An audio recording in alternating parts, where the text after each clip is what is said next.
Hello everyone, my name is Pamela Pitcher and welcome to my podcast, Awaken to the Best You.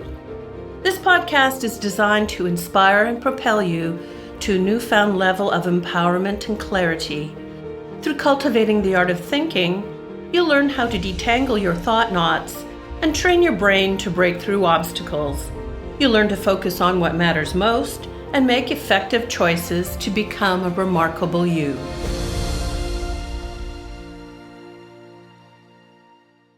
Welcome to podcast 27, where I continue down the same road that I did last week with Jos van Boxtel. Today, I will discuss phobias because they are a particularly annoying type of thought knot. Phobias sneak up on us and appear out of the blue and often develop quickly. That tells us that they can be resolved quickly as well, with the right help. Phobias are an excessive irrational fear. And no one need be embarrassed by having a phobia because they are common. Some people think their fears are phobias, yet they're not. So let's distinguish between the two. I fear cockroaches. Well, it's an intense dislike that I have for the creatures. When I was 18, traveling in Baja, Mexico, staying at a budget hotel, I woke up in the morning, tossed my sheets aside to find that I'd been sleeping with a family of cockroaches. I screamed and I jumped out of bed faster than you can say Jack Robinson. Cockroaches are real. Ever since that time, I cannot stand to be in their presence.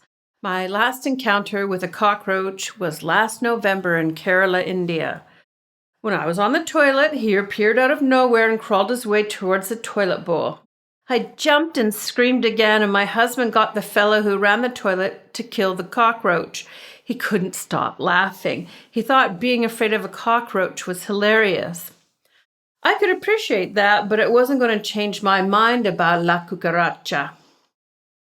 Fear is a normal human emotion triggered by threatening conditions, and you may not view a cockroach as threatening, but the fact that they can pop up in bed or out of the drain in your sink and shower, I find threatening. It doesn't help when I think that they will be living after a nuclear attack and all be dust. Yuck. They are formidable creatures, and they're not pretty to look at. Phobias, on the other hand, are a form of anxiety disorder of objects and situations that do not carry real threats. I used to be fearless. I'd fly without any fear. I enjoyed turbulence as I thought it might make a flight a little bit more interesting and feel like a ride at the fair. I was happy in a 4-seater plane. I could drive across a bridge without batting an eye. I loved to drive on the windy mountain roads of the beautiful province of British Columbia where I grew up. I was a skier and looked forward to skiing with eager anticipation. I was comfortable with rope tows, T-bars, ski lift with no secure bar access across the lap, and riding in ski gondolas to get to the good snow. All of that changed when I reached my mid-30s. I became terrified of flying, of being stuck inside a plane. Small planes I would avoid at all costs. When I was about to drive across a bridge, I'd experience heart palpitations, sweaty palms, butterflies in my stomach. I was terrified, just like in small planes. And again, I hated the feeling of being stuck. Turning right or left wouldn't work on our bridge because I'd drive off the bridge and dive into the river or sea below. I couldn't do a U-turn or back up without involving other people in my fear who would surely be hurt by this mad woman who decided not to stay true and turn back. I could no longer ride a ski lift without a security bar. I knew if I did, I would fall out of the chair. I couldn't ride chairlifts that were above a certain height without the terror of knowing that the chair might stop at the highest point, where I was sure I'd be overwhelmed by being stuck so high above and fall. I was terrified that my biggest fear was not being able to breathe. And driving on a roadway beside a cliff that dropped down steeply surely meant I was inevitably going to fall off the edge of the world. Vertigo. I didn't know what was happening to me. Sometimes I thought I was going crazy. Other times I thought I had a heart condition, because the heart palpitations and shortness of breath and stuff. My GP explained that I had developed phobias. My phobias showed up at the same time. All of them affected me the same way: heart palpitations, butterflies in my stomach, erratic breath and burping, the deepest sense of fear spinning around my head. Ultimately, I knew that if I didn't get out of that situation, I wouldn't be able to breathe, and there'd be nobody around to help me. The plane wouldn't be able to land in time. I'd be stuck for hours in a gondola and be dead before a rescue effort brought us in the gondola to safety hours later. I'd be stuck on the bridge in traffic. If I leapt out of my car, I'd be run over. So I began to learn about phobias. I spoke with my GP, who recommended a visualization technique to do to reduce my stress level. When I was about to fly, she would tell me to distract my mind with music, reading, and other tasks. I managed my terror as we took off on planes, listening to music while filing my nails. When my hands stopped shaking, I would read. I did my visualization over and over. I drank wine. I read a book called From Anxiety to Freedom by Manny Feniger. She's a certified clinical hypnotherapist and the founder of the Anxiety and Phobia Support Network. Her book provided me with insights. I learned that there are simple phobias, such as a fear of spiders, snakes, pigeons, heights. It's a fear of one thing. Then there are complex phobias, such as the fear of flying, social phobias like public speaking, and fear of being judged by others. Thankfully, I knew I wasn't alone, that I wasn't crazy. I found comfort in her words when she went on to explain that often people with phobias are highly intelligent and creative. The creative can conjure up an elaborate story in their mind's eye. Then the fear becomes the fear about the fear. I began to catch myself in the anticipatory stage, knowing that there was no ski lift in sight, no bridge, no cliff. I was in the safety of my own home. My anxiety was all starting in my mind's eye. So I'd busy myself doing other things, productive things, anything to distract my conscious mind from its phobia story. As I read about the stories of the people in her book that she used as an example and how they made it through, I knew I could too. She provided a breakdown of their fear, symptoms, stories, and cures. I began to cure myself. Firstly, I searched for what could be the cause of my phobias, my path from fearless heart to panic-stricken woman in the prime of her life. I don't know if what I concluded is correct. One could develop a phobia simply by watching a movie and not know it. Often we don't know the cause of our phobia. I may be completely wrong here, but I do have a theory about me. I realized that with all my phobias, that I had the feeling of being stuck and out of control. I grew up in a family that became dysfunctional after my father died when I was 5. We were 4 children. I was the youngest with 3 older brothers. Mom had to go to work to raise us. She couldn't afford a babysitter for us after school. Consequently, I had about 2.5 hours at home with my brothers before Mom came home from work. They teased the heck out of me. One of my brothers bullied me. Sometimes he wouldn't let me into the rumpus room where there was a TV and toys to play with. I'd have to sit on the stairs of the utility room beside the washing machine until Mom came home and unlocked the door to upstairs.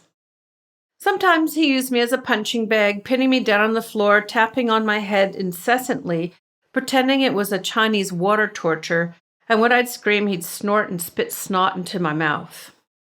Sometimes I couldn't come close to the house at all, or he'd throw rocks at my head. I wanted to run away. Sometimes I did, but I'd never make it very far because my suitcase weighed more than I did. I was lucky if I could drag the suitcase to the top of our driveway to the street. I realized I had nowhere to go, no means to take care of myself. I was stuck. In my teens, Mom's boyfriend lived with us. He'd beat her in an alcoholic rage. Mom became an alcoholic too. She didn't listen to my cries for her to stop drinking, for her to leave this man.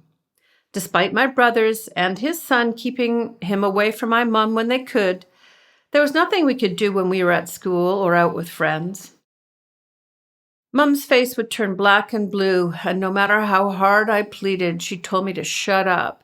She wouldn't get rid of this man. She'd say he was damaged when he was a champion boxer in university. Like that made it all okay. And I was stuck. Fast forward to my first marriage. He was a lovely man and came from a good family. They were normal, so I married him because I needed normal and a sense of security. I walked down the aisle knowing that I shouldn't be marrying him, but I didn't have the emotional fortitude to stop the wedding at that time. I thought I could make the marriage work. He'd become angry at me when I wanted to spend time with my girlfriends. He wasn't interested in skiing, bicycling, dancing, running, hiking, so I did all of those things alone. I learned to golf because that was the only sport that he liked. I learned to golf despite thinking it was a stupid game. He never wanted to go out on weekends, so we spent every weekend watching movies. He would insist that we didn't drink. We drink Diet Pop instead. He was afraid I'd become my mother. When I came home one day, he had scratches all over his arms from my cat who was with me before our relationship. Mysteriously, that cat went missing a couple of weeks later. Frustrated with our marriage, I dove into my work, studying course after course that would enhance my knowledge and assist my work. One time I spent a week in Ottawa at a training program. When I came home, the house was a mess. He had had a party at home without me. Apparently, it was okay for him to host a party if I wasn't there. I surpassed him in career success, and he withheld sex. He never showed much interest in me physically after we moved in together. I found myself pleading with him. I insisted we go to a psychologist 2 separate times to sort out our sex life. He'd say the right things to the psychologist, but nothing changed. When I said it was time to have children like we'd talked about when we first got married, because, we owned a home, both careers were going really well, he said to me, "I don't want to have children anymore. I've decided no to children. I don't want to share you with anyone." He didn't want to have sex in case I got pregnant. He got mad at me when I tried kissing him after I kissed the cat we had chosen together. I didn't kiss the cat on the lips, by the way. It was usually on the top of his head. My husband would turn his head away from me. In this marriage, I felt stuck. It was at that time my phobias began to appear. He'd get angry with me when I'd be hanging on to the inside of the SUV door when driving next to a cliff. And when my best friend asked us to visit the night before her wedding, I was her maid of honor after all, he refused to go. He said he didn't like her fiancé. And I couldn't go on my own because it meant driving over a bridge. And at the peak of my phobic fear, I wouldn't drive myself. I asked him if he could drop me off and come back later, but he said no. Not seeing my best friend the night before her wedding because of a bridge phobia caused me to seek help. At the time, I didn't know anything about NLP or much about hypnotherapy. Years later, I realized that what I'd been doing for years and years was keeping my emotions in, stuffing my feelings of anger, frustration, and profound sadness away. It was as though I put a casing around my heart. Outwardly, I was a successful professional rising through the ranks in tip-top physical shape. I was an overachiever, a type A+. I think we can only keep a lid on our emotions for so long. If we don't deal with the stuff at the time, it will show up later in some form of dis-ease.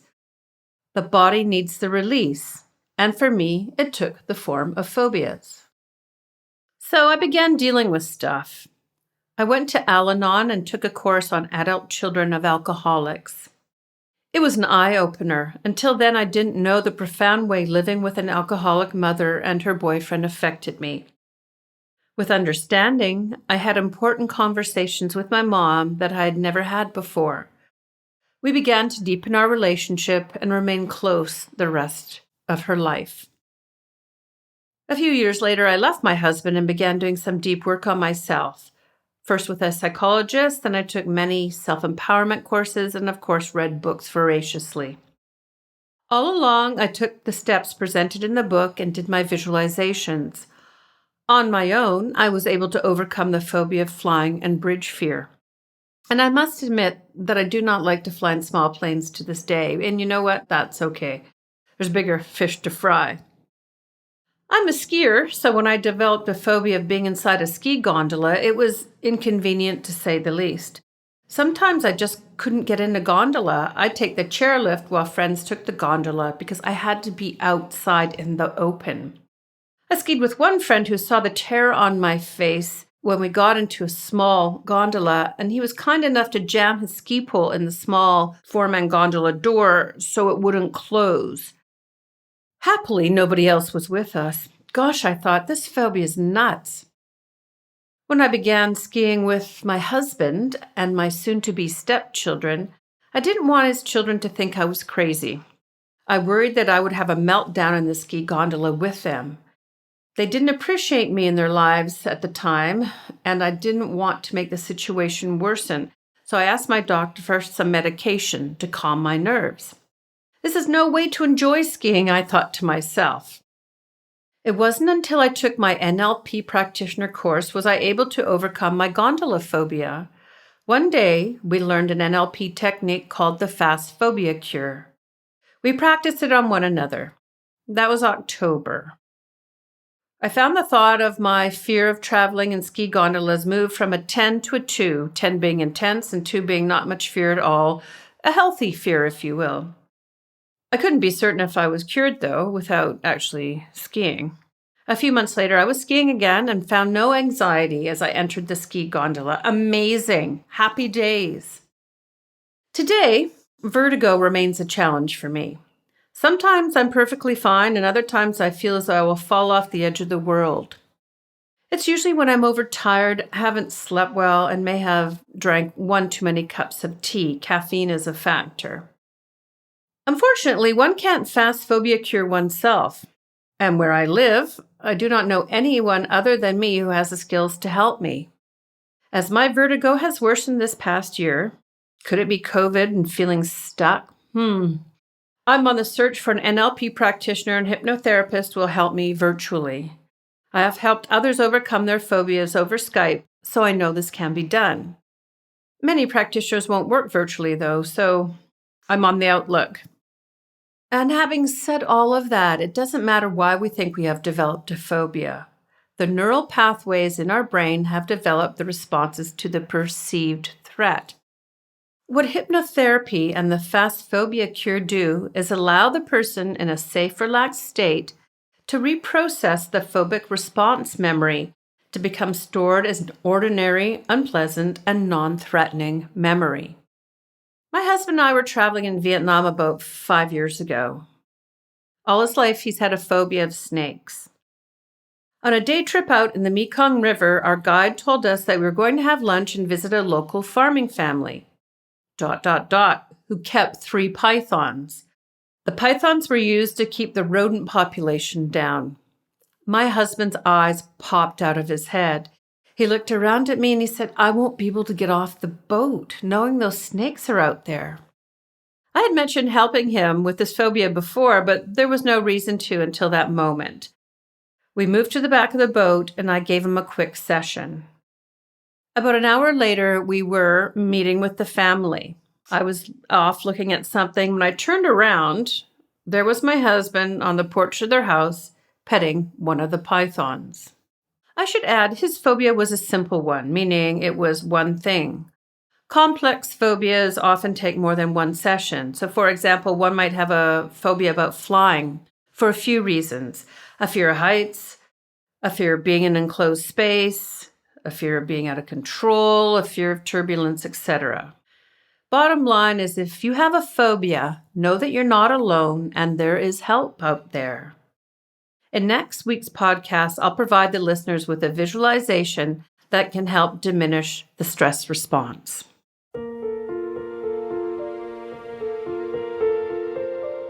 Please remember to subscribe and share across social media.